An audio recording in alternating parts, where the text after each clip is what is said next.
ప్రస్తుతం మనతో పాటు ప్రముఖ ఆధ్యాత్మికవేత్త, ఆస్ట్రాలజర్ బ్రహ్మశ్రీ సుభాష్ శర్మ గారు ఉన్నారు. 'అఖండ 2' మరికొద్ది గంటల్లో ప్రేక్షకుల ముందుకు రాబోతుంది. సినిమా మీద ఎక్స్‌పెక్టేషన్స్ ఏంటి? ఏ విధంగా ఉండబోతుంది? సో, మనతో పాటు సుభాష్ శర్మ గారు ఉన్నారు. గురువుగారితో మాట్లాడేద్దాం. నమస్కారం గురుగారు. శ్రీమాత్రే. గురుగారు 4 ఇయర్స్ బ్యాక్ మనకి 'అఖండ' ఫస్ట్ పార్ట్ రిలీజ్ అయింది. అఘోరీగా బాలయ్య బాబు విశ్వరూపం చూపించారనే చెప్పాలి. చాలా పెద్ద హిట్ అయింది. మన సనాతన ధర్మం గురించి, హిందూయిజం గురించి చాలా గొప్పగా చాటి చెప్పారు. 'అఖండ 2' రిలీజ్ అవబోతుంది. ట్రైలర్ మీరు చూసారు. మరేంటి? ఏ విధంగా ఉండబోతుంది? మళ్ళీ మన సనాతన ధర్మానికి ఏ విధమైన మెసేజ్ ఇవ్వబోతున్నారు? ఓవరాల్‌గా సినిమా ఎలా ఉండబోతుంది గురు? అంటే దీంట్లో ట్రైలర్ చూస్తే గనక మనకు పాకిస్తాన్‌తో యుద్ధం అనేటటువంటిది ఏర్పడేటటువంటి నైపుణ్యం మనకి ఈ సినిమాలో కనిపిస్తూ ఉంది.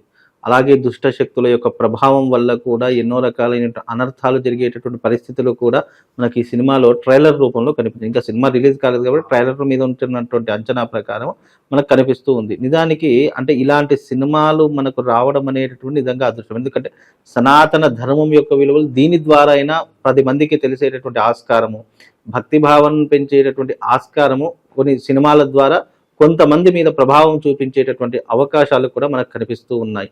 అయితే దీంట్లో బోయపాటి శ్రీను గారు డైరెక్షన్ చేస్తున్న బోయపాటి శ్రీను గారికి కూడా దైవిక భక్తి ఎక్కువ అని చెప్పుకోవచ్చు. అలాగే శివుడి అంటే ఎంత ఇష్టము, ఎంత దైవిక భక్తో అనేటటువంటి ఈ సినిమా ద్వారా కూడా ఆయన రాసినటువంటి ప్రతి డైలాగ్ కావచ్చు, ఆయన చేసినటువంటి ప్రతి ఒక్క సీన్స్ కావచ్చు, అంటే శివుణ్ణి ఏ రకంగానైతే మనం చూడగలిగేటటువంటి అవకాశం కల్పించినటువంటి ఆ డైరెక్షన్ డిపార్ట్మెంట్కి కావచ్చు, బోయపాటి శ్రీను గారికి కావచ్చు, నిజంగా వారికి అమ్మవారి యొక్క ఆశీస్సులు కల్పించి ఇలాంటి సినిమాలు మరెన్నో తీయాలని కోరుకుంటూ 'అఖండ 2' అనేటటువంటి సీక్వెల్స్ రావడం, 'అఖండ తాండవం' ఇక ఆ బాలకృష్ణ గారి గురించి పెద్దగా పౌరాణికం అంటే బాలయ్య బాబు, బాలయ్య బాబు అంటే పౌరాణికం అనుకోవచ్చా?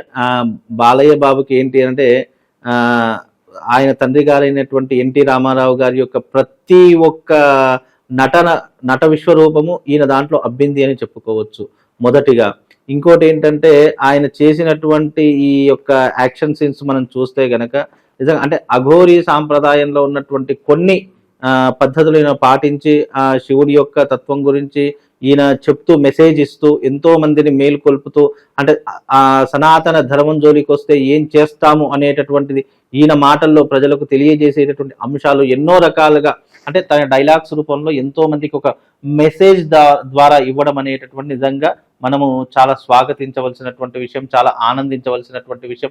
సినిమా ఏది ఏమైనప్పటికీ కూడా సనాతన ధర్మం ఒక అంశాలు దాంట్లో ఇమిడీకృతమై ఉన్నాయి కాబట్టి ప్రజలందరూ కూడా తప్పకుండా ఆదరిస్తూ ఉంటారు.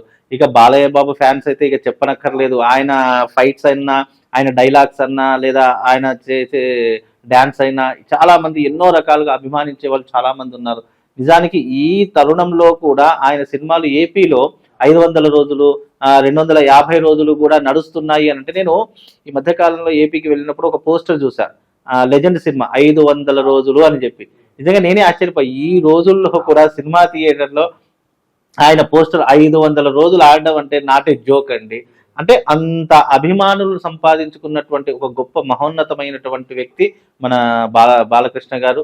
ఆయనకు నిజంగా ఆయన తండ్రి గారి యొక్క ఆశీస్సులు పరిపూర్ణంగా ఉన్నాయి కాబట్టి ఆయనలో ఉన్నటువంటి నట సార్వభౌమత్వము, ఆయనలో ఉన్నటువంటి నటనా తత్వము అన్నిటినీ కూడా అలవర్చుకున్నటువంటి ఏకైక వ్యక్తి మన బాలకృష్ణ గారు అని చెప్పుకోవచ్చు. ఎన్ని విభిన్నమైనటువంటి పాత్రలు, ఎన్టీ రామారావు గారు ఎన్ని పాత్రలు వేశారో దానికి సరిసమానంగా కాకపోయినా అంతకు తగ్గకుండా వేసినటువంటి ఒక వ్యక్తి ఎవరైనా ఉన్నారు, తండ్రికి తగ్గ తనయుడు అని ఎవరైనా ఉన్నారంటే అది బాలకృష్ణ గారు అని చెప్పుకోవచ్చు.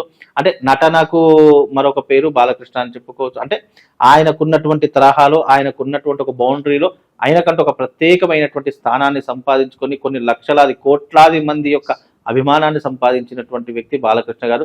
ఈ 'అఖండ 2' అనేటటువంటిది అఖండ తాండవంలా ఆడుతూ ఉంటుంది, దానికి ఏమాత్రం సందేహం లేదు. మన సనాతన ధర్మం యొక్క విలువలు, సనాతన ధర్మం యొక్క మాటలు ఆయన నోటి నుంచి వచ్చాయి అని అనుకోండి, అది 10 మంది ఆదర్శంగా తీసుకునేటటువంటి తరహాలు కూడా 'అఖండ 2'లో మనకు కనిపిస్తున్నాయండి. గురుగారు, చాలా మంది ఈ మధ్య సోషల్ మీడియాలో నేనే అఘోరీ అని చెప్పి చాలా మంది ఫేక్ వాళ్ళు వచ్చారు, అఘోరీ వేషం వేసుకొని చెప్పి. సో మళ్ళీ ఈ సినిమా ద్వారా అసలు నిజమైన అఘోరా అంటే ఏ విధంగా ఉండాలి, మొత్తం అంతా చాట్ చెప్తారంటారు ఖచ్చితంగా? 100% నిజమైన ఇప్పుడు సినిమా అనేటటువంటిది అందులో కొంచెం కమర్షియల్ వెలివేషన్స్ ఉంటాయి, ఆధ్యాత్మికమైనటువంటి అంశాలు ఉంటాయి, అందులో కొద్దిగా మన యొక్క సనాతన ధర్మాన్ని జోడించి అంటే అన్నీ కలగలిపితేనే ఒక సినిమా అవుతుంది. కాకపోతే ఈ సినిమాను ఆదర్శంగా తీసుకొని చాలా మంది అఘోరి వేషం వేసుకొని ప్రజల్ని మోసం చేసేటటువంటి విధానాలు ఉంటే గనక అది చాలా బాధాకరమైనటువంటి విషయం. నిజంగా అఘోరీలు అనేటటువంటి వారు సభ్య సమాజంలో తిరగడానికి అనర్హులు, వాళ్ళు తిరగలేరు కూడా. ఒకవేళ సభ్య సమాజంలో ఉన్నారంటే వాళ్ళు అఘోరీలు కాదు, ఇది ఒక మాట గుర్తుపెట్టుకోండి.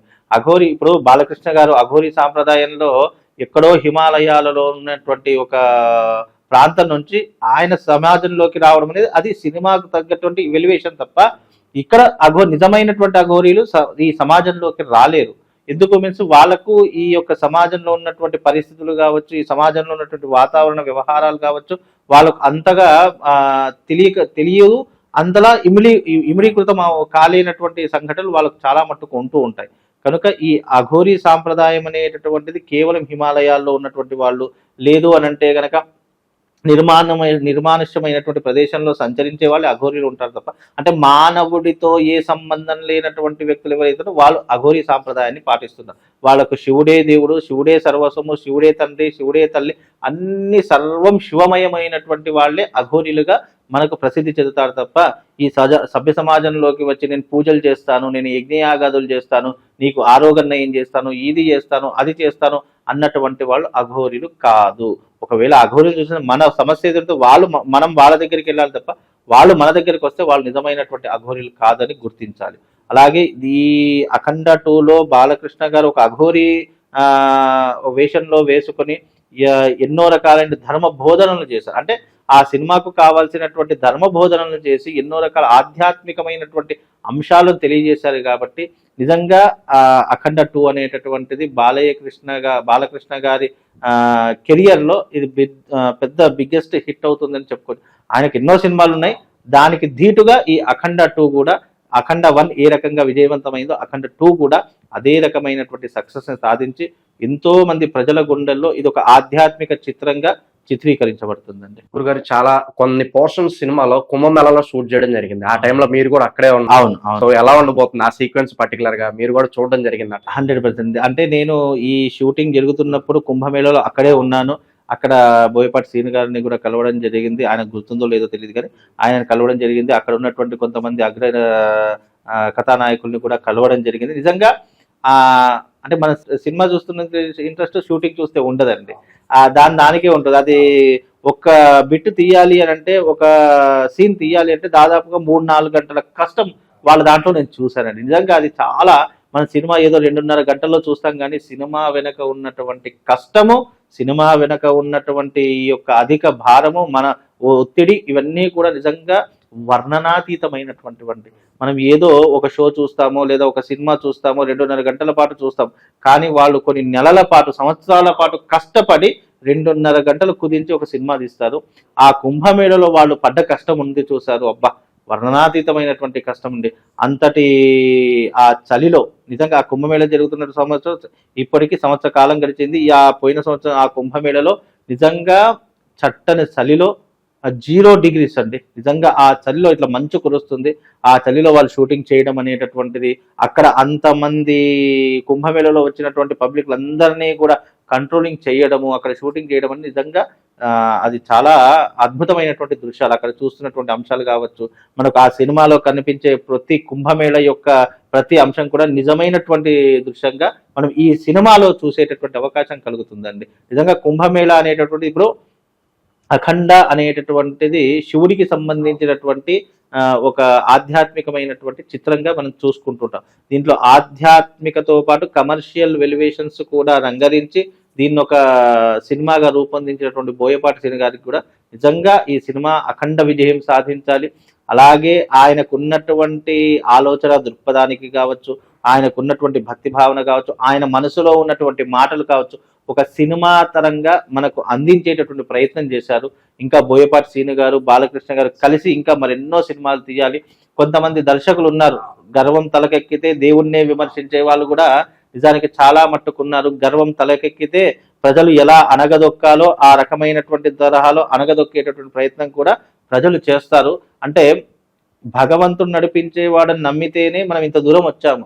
కాకపోతే ఇదంతా మన గొప్పే, మనమే చేశాం కదా అని చెప్పి అహంకారం తలెక్కింది అనుకోండి, రావణాసురుల్లా నువ్వు కిందికి పడిపోతావు, కీచకుడిలా కిందికి పడిపోతావు, ఎంతో మంది ఒక కంసుడిలా కిందికి పడిపోతావు. అంటే అహంకారం అనేటటువంటిది ఎప్పుడైతే తలకెక్కుతుందో, దేవుడు లేడు ఏం లేదు, ఇదంతా నా ధైర్యం వల్ల నా దాని వల్ల జరిగిందని ఎప్పుడైతే గర్వపడతావో, అప్పుడు 100% నీ గర్వాన్ని అణచదొక్కడానికి ఆ భగవంతుడు ఏదో ఒక రూపం దాలుస్తారని గుర్తుపెట్టుకోవాలి. ఎందుకంటే ఏ దర్శకుడైనా, ఏ చిత్ర నిర్మాత అయినా, ఏ ప్రొడ్యూసర్ అయినా, అలాగే ఏ హీరో అయినా, ఏ ఆ డైరెక్టర్ అయినా, వీళ్ళందరికీ కూడా ఒకటే చెప్తున్నానండి, ఆయన యొక్క బలం లేకపోతే, ఆయన అనుగ్రహం లేకపోతే అడుగు తీసి అడుగు కూడా వెయ్యలేము. చిత్ర పరిశ్రమ అనేటటువంటిది గుర్తుపెట్టుకోండి, భగవంతుడి యొక్క అనుగ్రహంతో నడుస్తుంది. ఆయన అనుగ్రహం లేకపోతే ఆ తాడిని తన్నేవాడు ఉంటే వాడి తడం తన్నేవాడు ఉంటారని చూసారా. అలాగే చిత్ర పరిశ్రమలో కూడా భగవంతుడి యొక్క అనుగ్రహం వల్లనే నిజంగా మనకి ఈ ఆధ్యాత్మికమైనటువంటి చిత్రాలు నడుస్తున్నాయండి. లేదు ఆధ్యాత్మిక చిత్రాలు నడవట్లేదు అని అంటే కనుక నిజంగా చెప్తున్నాను, ఈ రోజు విశ్వాసం అనేది తగ్గిపోయేటటువంటి లక్షణాలు ఏర్పడేటటువంటి, భగవంతుడు అంటే నమ్మకం కూడా కోల్పోయినటువంటి లక్షణాలు కాస్తో కూస్తో ఇలాంటి సినిమాలు రావడం ద్వారా కొంతమందికి విశ్వాసం అనేటటువంటిది పెరిగేటటువంటి లక్షణాలు కూడా ఉంటాయి. అంటే తీసేటటువంటి సినిమా కమర్షియల్తో పాటు ఇలాంటి ఆధ్యాత్మిక బోధనలున్న, ఆయన డైలాగ్స్ చెప్పేటటువంటి విధానం ఉన్న, అంటే భగవంతుడు అంటే తత్వం ఏంటి, భగవంతుడు చెడుని ఎదిరించడానికి మంచి ఏ రకంగా ఉద్భవిస్తుంది అని చెప్పడానికి కూడా ఈ సినిమా ఒక నిదర్శనం అవుతుందండి. అఖండ 2 భారీ విజయాన్ని సాధించాలని కోరుకుందాం గురుగారు. ఇలాగే మరెన్నో సినిమాలు రావాలి, మన సనాతన ధర్మం గురించి ప్రతి ఒక్కరూ తెలుసుకోవాలని చెప్పి కోరుకుందాం. ధన్యవాదాలు. శ్రీమాన్